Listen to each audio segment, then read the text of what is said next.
తెలిసి పీపుల్ ఎలా ఉన్నారు. సో జూజుత్సు కైసెన్ జీరో ఫైనల్లీ మన ముందుకు మన లాంగ్వేజెస్లో వచ్చేసింది. సో సోనీ ఎలా చూసుకుంటే నిన్న అంటే నవంబర్ 5వ తారీఖున అయితే రాత్రి 9ంటికి అయితే మనకి జూజుత్సు కైసెన్ జీరో మూవీ అయితే ఇండియన్ లాంగ్వేజ్లో రిలీజ్ అయిపోయింది. నేను ఆల్రెడీ కూర్చొని చూసేసాను అండ్ ఈ వీడియోలో దాని యొక్క రివ్యూ మనం మాట్లాడుకోబోతున్నాం. ఈ రివ్యూ ఓన్లీ తెలుగు డబ్ గురించే కాదు, దీంట్లో సెన్సార్షిప్ కూడా గురించి మాట్లాడుకోవాలి. సో ఎందుకంటే నాకు చాలా అంటే చాలా థింగ్స్ ఉన్నాయి చెప్పడానికి జూజుత్సు కైసెన్ జీరో రివ్యూ అయితే మన లాంగ్వేజెస్లో.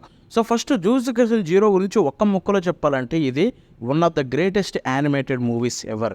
లిటరల్లీ ఎంత బాగుంటుందంటే ఇది ఇచ్చే ఎక్స్పీరియన్స్ అంతా ఎంత కాదు, తోపు అంతే. సో ఒకటే చెప్తాను, జూజుత్సు కైసెన్ జీరో ఎవరైనా చూడాలనుకుంటే లాంగ్వేజ్ ఏదైనా పర్లేదు అనుకుంటే కనుక వెళ్ళండి, అమెజాన్ ప్రైమ్ వీడియోలో అఫీషియల్గా ఉంది, అక్కడి నుంచి చూసి ఎంజాయ్ చేయండి. ఇది జూజుత్సు కైసెన్ జీరో గురించి. సో ఇప్పుడు మనం దీని యొక్క తెలుగు డబ్బు ఎలా ఉందని ఫస్ట్ మాట్లాడుకుందాం. సో తెలుగు డబ్బు విషయానికి వెళ్ళిపోతే ఇది యావరేజ్, అసలు బాగాలేదని అయితే చెప్పను. కంపేర్ టు జుజుత్సు కైసెన్ జీరోలో కొంచెం ఇంప్రూవ్మెంట్ అయితే కనిపించింది, ఎస్పెషల్లీ ఎక్కడంటే వాయిసెస్లో. సో మెయిన్ క్యారెక్టర్కి తీసుకున్న వాయిస్ యాక్టర్ బాగానే చేశారు అండ్ సెట్ అయ్యారు కూడా. అండ్ ఇంకొక వైపు చూసుకుంటే మిగతా మెయిన్ క్యారెక్టర్స్ చాలానే ఉంటాయి దీంట్లో, లైక్ పాండా మాకి కావచ్చు, ఆర్ ఇంకొక వైపు మాకి కావచ్చు, మన గోజో కావచ్చు. సో వీళ్ళందరూ కనిపిస్తారు మెయిన్ క్యారెక్టర్స్. సో వాళ్ళకు చూసుకుంటే వాయిసెస్ అన్నీ పర్లేదు, బాగానే అనిపించాయి. ఒక విధంగా చూసుకుంటే యావరేజ్, ఇది పెద్ద గొప్ప తోపు తురుమని చెప్పను. క్రంచ్ రోల్తో పోలిస్తే అసలు బాగాలేదు. ఈ మూవీ క్రంచ్ రోల్ లేదు, అదే చెప్తున్నా వాయిసెస్ విషయానికి వస్తే. బట్ ఇక్కడ చూసుకుంటే ఒక విధంగా ఆ టీవీకి ఇప్పటివరకు వచ్చిన జూజుత్సు కైసెన్ డబ్బింగ్ చూసిన తర్వాత సోనియాలో ఈ జూజుత్సు కైసెన్ జీరో అయితే డబ్బింగ్ ఓవరాల్గా పర్లేదనే చెప్పాలి. దాంతో కంపేర్ చేస్తే నార్మల్గా అయితే ఒక యావరేజ్ అని చెప్పాలి, మీడియా కోర్. ఇక రైటింగ్ విషయానికి వెళ్ళిపోతే మాత్రం రైటింగ్లో ఇంప్రూవ్మెంట్ కనిపించింది. సో చాలా డైలాగ్స్ బాగానే రాసుకున్నారు అండ్ వాటిని చెప్పిన విధానం కూడా బాగానే అనిపించింది. సో రైటింగ్లో ఎక్కడ ఇష్యూస్ లేకుండా మెయిన్ పాయింట్స్ని అయితే అలాగే చూపించగలిగారు. బట్ కొన్ని ఎర్రర్స్ అయితే ఉన్నాయి రైటింగ్లో కూడా. లైక్ కొన్ని చోట్ల చూసుకుంటే ఒక క్యారెక్టర్ చెప్పే డైలాగ్ని ఇంకో క్యారెక్టర్ చెప్తున్నట్టుగా ఊహించుకొని స్క్రిప్టింగ్ రాసేసారు. అదైతే పెద్ద దెబ్బ అయిపోయింది 1-2 సీన్స్లో, నాకు అది క్లియర్ కట్గా అర్థమైంది. అండ్ అంతేకాకుండా మేబీ సెన్సార్షిప్ వల్లేమో కొన్ని సీన్స్లో సడన్గా డైలాగులు అయితే ఏదో రకంగా అయిపోతాయి. సో అవి కూడా చూసుకుంటే ప్రాపర్గా స్క్రిప్టింగ్ రాయలేదు కొన్ని చోట్లలో.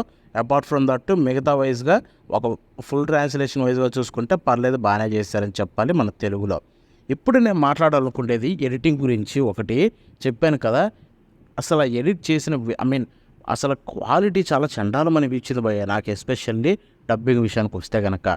ఇది కూడా సేమ్ ఫార్ములా, ఆ మ్యూజిక్ అంతా నూకాడు. ఎంత తగ్గించాడంటే ఈసారి, లాస్ట్ టైం ఒక రివ్యూలో చెప్పాను 30% మ్యూజిక్ పెట్టి 70% అదే 100% వాల్యూమ్ పెట్టి నూకారని చెప్పి మన యూట్యూబ్ వీడియోలాగా.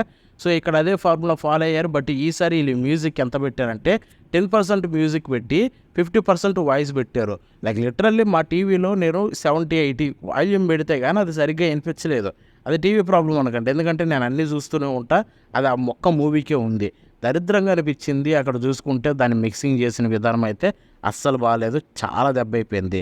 బట్ ఇక్కడ మెయిన్ వరస్ట్ ప్రాబ్లం సెన్సార్షిప్ భయ్యా. ఆ సెన్సార్షిప్ ఏంటి, 11 నిమిషాలు మూవీలో, టోటల్ మూవీ టైంలో 11 నిమిషాలు సెన్సార్షిప్లో కట్ చేసేసారు. సో ఎందుకు కట్ చేశారో నాకు ఇప్పటికి అర్థం కాలేదు. ఈ మూవీలో అలాంటి స్టఫ్ ఏమైనా ఉందా అంటే మేబీ ఉండుండొచ్చు, బట్ వాటిల్లో మెయిన్ మూమెంట్స్ని కట్ చేశారు చూడండి, అది నాకు చాలా దరిద్రంగా అనిపించింది. లైక్ రీకా ఎంట్రీ ఉంటుంది, మొత్తం రేఖ ఎంట్రీ అంతా కట్ చేసి నూకాడు.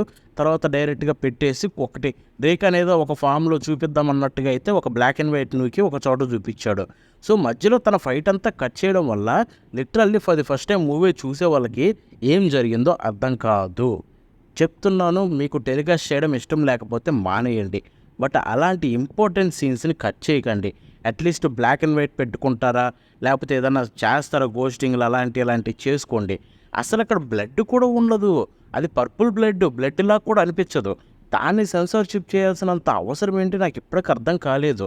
అండ్ ఒకవేళ మీకు అంత ఇబ్బందిగా ఉంటే రాత్రి 10 తర్వాత వేసుకోండి, ఆ టైంలో అంత సెన్సార్షిప్ అవసరం లేదు కదా. అలాంటివన్నీ చేయడం మానవుడికి మెయిన్ థింగ్. అసలు రేఖ ఎంట్రన్స్, అసలు యూటాగాడు పిలిచినప్పుడు రేఖ వచ్చిన విధానం, తను ఫైట్ చేసిన విధానం, అది దాన్ని లిటరల్లీ హైలైట్. అని అంతేకాకుండా అక్కడ వాడు తనని సమ్మన్ చేసింది అనేది మనకు ఆ సీన్లోనే అర్థమవుతుంది. అది ఫస్ట్ టైం అక్కడే పిలుస్తాడు. సో ఆ సీన్నే లేపేసి సగం కట్ చేసిన తర్వాత ఫస్ట్ టైం మూవీ చూసేవాడికి ఏం అర్థం అవ్వాలి, అక్కడ ఎవరు అది ఎలా వచ్చింది సడన్గా అనుకుంటారు, వాడు పిలిచాడని ఎలా అనుకోవాలి. సో ఇదైతే బిగ్గెస్ట్ బ్లండర్ అనిపించింది ఆ పర్టికులర్ సీన్. అంతేకాకుండా సెన్సార్షిప్లో ఇంకొన్ని సీన్స్ కట్ చేశారు, మాట్లాడుకుంటూ పోతే అంత చండాలంగా ఉంటుంది. బట్ ఒకటైతే చెప్తాను, సెన్సార్షిప్ అయితే వరస్ట్ ఈసారి. అసలు బ్లాక్ అండ్ వైట్ పెడతారేమో అని నేను అనుకున్నానే తప్ప ఎంత దరిద్రంగా చేస్తారని సెన్సార్షిప్ నేను అనుకోలేదు. సో టోటల్లీ డిసప్పాయింటెడ్ ఆ విధానికి వస్తే కనుక. నేనైతే ఒకటి చెప్తాను, తెలుగులో పర్లేదు, ఎవరైతే తెలుగులోనే చూస్తారనుకుంటారో చూడండి, లేదు మేము వేరే లాంగ్వేజ్లో కూడా చూస్తామంటే వెళ్ళి జపనీస్లో ట్రై చేయండి. సో అంతే అనమాట. ఇదైతే ఓన్లీ సోనీలోనే అవైలబుల్లో ఉంది. మేబీ ఇన్ ఫ్యూచర్ మనకు ఓటీటీ ప్లాట్ఫామ్స్లో రావచ్చు. సో వచ్చినప్పుడు మళ్ళీ మాట్లాడుకుందాం. Until then బాబానా.